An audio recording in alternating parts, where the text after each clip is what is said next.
Bienvenidos a Parmenas Radio. ¿Cómo están hoy? Espero que bien. Los invito a unirse a nuestras redes sociales en Twitter, Facebook, Instagram y en nuestro blog búscanos como Carlitos y los Impuestos. Vamos a empezar el programa de hoy. ¿Qué le hace falta al derecho fiscal? El derecho fiscal se puede definir como la rama del derecho público que comprende el conjunto de normas jurídicas que regulan las relaciones jurídicas fiscales entre el Estado y los contribuyentes. El derecho fiscal establece las normas que determinan los tributos que los contribuyentes deberán pagar para satisfacer el gasto público del Estado. Como verán, el derecho fiscal es muy importante para que el Estado exista, ya que sin este derecho no existiría una regulación para el cobro de impuestos para poder tener dinero para el gasto público. Pero pareciera que los diputados federales que crean, modifican o eliminan las leyes fiscales no tienen esta idea de la importancia del derecho fiscal. ¿Por qué lo menciono? Cada año se establecen modificaciones a las leyes fiscales a lo que se denomina reformas fiscales, donde los legisladores federales crean, modifican o eliminan las leyes fiscales para lograr recaudación en mayor medida. Actualmente los legisladores, en lugar de aumentar las tasas de impuestos para que el Estado pueda cobrar más impuestos, le dan al Estado hacendario facultades por medio de leyes fiscales, donde esas facultades serán discrecionales, donde las personas que las utilizarán serán los auditores hacendarios, principalmente en el momento de las revisiones fiscales, para que logren determinar si los contribuyentes calcularon de forma correcta sus contribuciones o tendrán que pagar diferencias de impuestos. Por lo que los legisladores, al recibir las iniciativas de las discrecionalidades hacendarias para funcionarios hacendarios, son aprobadas por nuestros representantes sin mover una coma de las iniciativas de esas leyes fiscales promovidas por el Poder Ejecutivo, que lo hace por medio de la Secretaría de Hacienda la mayor parte de las veces. Esas iniciativas que contienen facultades discrecionales, conceptos ambiguos, es decir, que solo se establecen conceptos fiscales pero sin definiciones, nuestros representantes aprueban estas iniciativas fiscales que darán origen a las reformas fiscales de cada año hacendario. Una vez que son aprobadas las nuevas leyes fiscales con las discrecionalidades, ahora sí las autoridades fiscales tendrán muchas herramientas para realizar auditorías fiscales de forma muy discrecional, es decir, que un concepto puede ser aplicado de forma muy amplia para un contribuyente, pero para otro contribuyente pudiera ser no aplicado el mismo criterio de forma muy amplia. Sí, lo sé, pareciera que estoy cantinfleando, es decir, que no logro expresar mis ideas de forma clara en cuanto al poder explicar los conceptos fiscales de los legisladores, es decir, que aprueban los legisladores, ya que, como traté de explicar anteriormente, la discrecionalidad es muy difícil de explicar y es muy difícil de poder hacer una defensa fiscal ante esta herramienta que tienen los auditores fiscales, ya que, como lo establecimos, se establece en las leyes fiscales.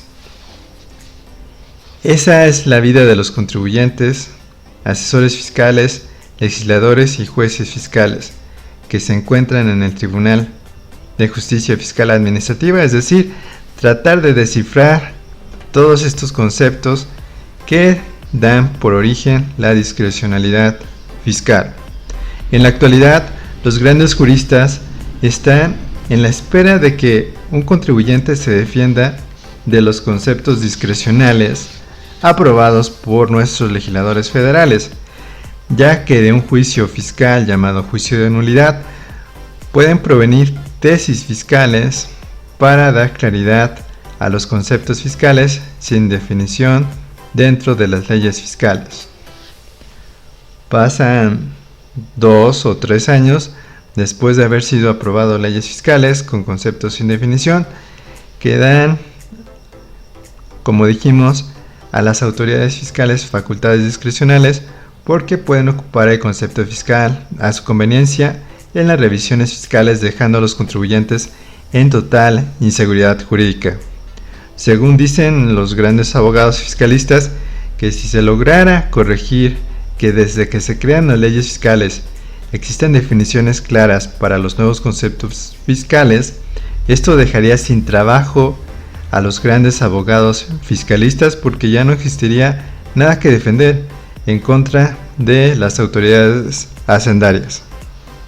Yo no pienso lo mismo, ya que si los abogados fiscalistas, en lugar de perder tiempo en los juicios fiscales, que normalmente son sobre los mismos asuntos fiscales, es decir, del mismo concepto fiscal, que los legisladores no crearon definición o es muy ambigua, podrían ocupar ese tiempo para lograr explicar rápidamente las leyes fiscales claras, con conceptos claros a los contribuyentes, además que deberán buscar como abogados fiscalistas el gran reto que siempre menciono en este programa, que es lograr que cada administración pública federal logre utilizar los impuestos en los presupuestos de egresos para lograr brindar los derechos humanos que se encuentran en la primera parte de la Constitución, sobre todo a la población más vulnerable del país, sin olvidar que son para toda la población.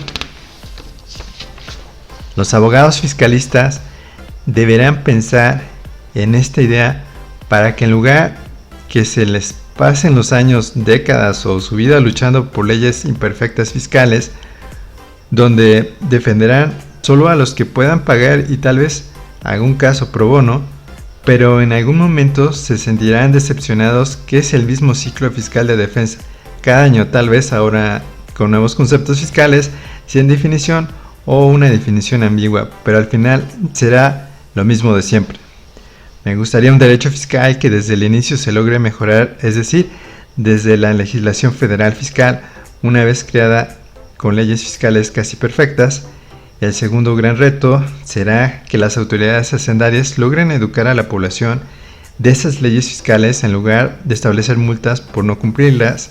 Luego de tener esto, lograr el siguiente paso, que los contribuyentes paguen correctamente, pero con los conocimientos de cómo hacerlo. Recordemos que debe ser con una educación continua por parte del Estado, porque las generaciones de ciudadanos van cambiando al paso del tiempo, porque nacen y mueren toda la vida.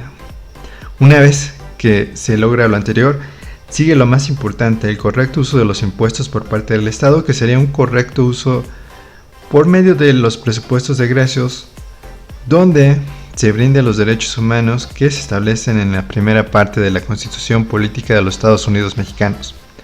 Luego sigue educar por parte de los partidos políticos a sus militantes sobre este proceso que acabamos de explicar, para que cuando sus militantes lleguen a ser candidatos y posteriormente gobernantes, logren el buen uso de los impuestos.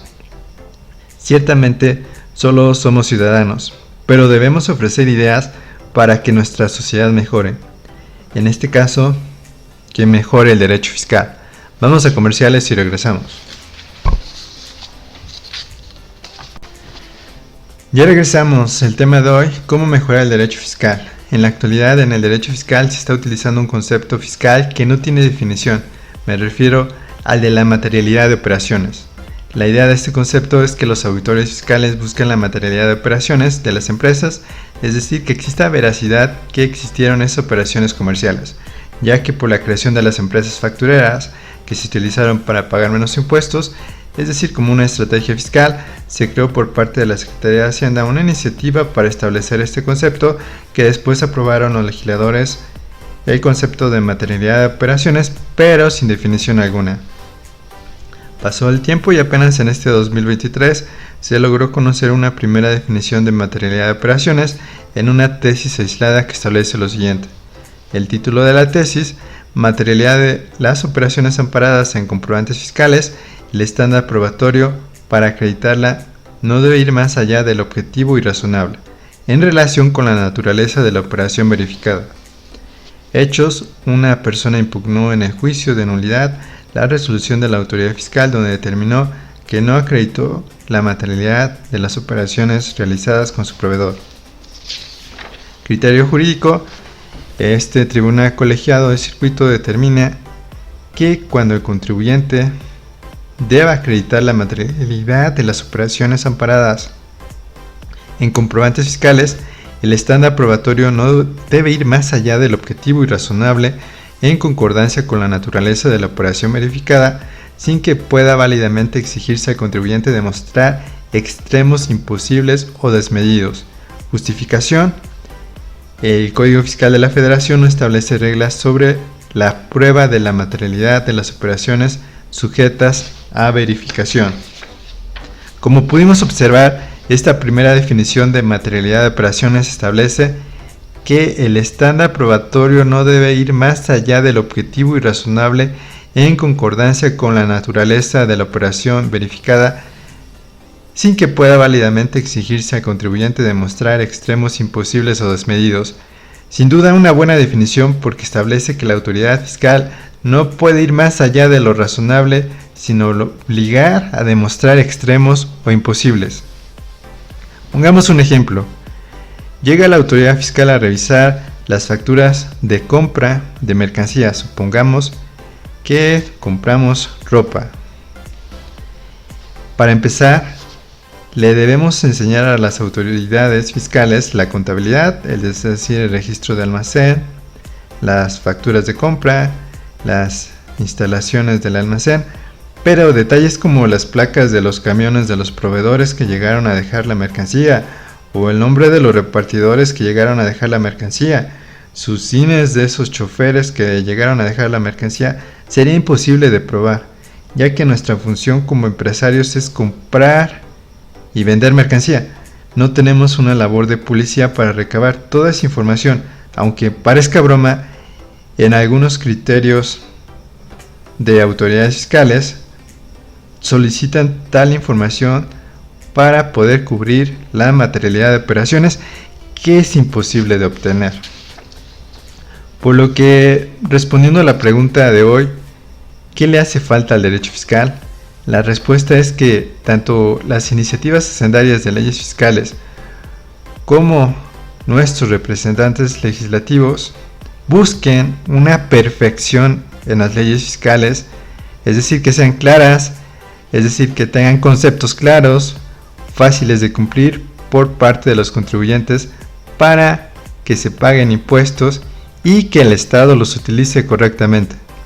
No se debe hacer complicada la relación tributaria con leyes fiscales enredadas o conceptos sin definiciones, porque el contribuyente no pagará impuestos, porque no entenderá las leyes fiscales enredadas, además de desconfiar del buen uso de los impuestos.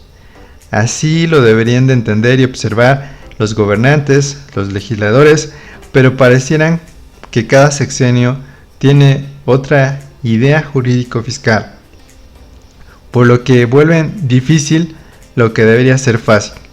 Espero les haya gustado el programa de hoy, donde dimos nuestro punto de vista sobre qué le hace falta al derecho fiscal. Los invitamos a comprar el libro Carlitos y los impuestos de forma electrónica en Amazon. Si lo requieren físico, está disponible en Parmenas Radio.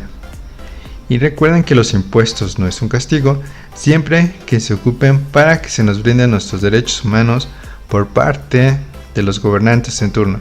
Hasta la próxima.